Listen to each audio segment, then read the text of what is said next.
مسجدوں کے ساتھ دل لگانا، مسجدیں بنانا، یہ اتنا بڑا کام ہے، سلسلہ صحیحہ کی روایت ہے، رسول اللہ صلی اللہ علیہ وسلم کا فرمان ہے پوری کائنات اللہ کے سامنے ہو، لوگوں کی حالت یہ ہوگی کہ پاؤں میں جوتی نہیں ہے، لباس نہیں ہے، جسم پر انتظار کر رہے ہیں کہ حساب و کتاب کب ہو، پریشان ہے، لیکن ایک اعلان ہوگا، این جیرانی، میرے پڑوسی کدھر؟ کہنے والے کون ہوں گے؟ اللہ سبحانہ وتعالی، میرے پڑوسی کدھر ہیں؟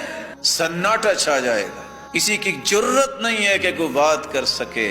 سیدنا جبریل علیہ السلام اجازت طلب کریں گے گفتگو کرنے کے، پوچھیں گے یا رب وَهَلْ يَنْبَغِي لِأَحَدٍ أَن يُجَاوِرَكَ، اے اللہ آپ تو خالق، باقی ساری مخلوق خالق سے کے پڑوسی کیسے بن سکتے؟ جواب آئے گا این عمار المساجد، کہاں ہیں مسجدوں کو آباد کرنے والے، مسجدیں بنانے والے؟ آج وہ میرے پڑوسی ہیں، اور جہاں وہ رکیں گے ان کی چھت ہوگی تو اللہ کا عرش ہوگا۔ خوش نصیب ہیں وہ لوگ جن کو اللہ ذوالجلال یہ خوشی میسر کر۔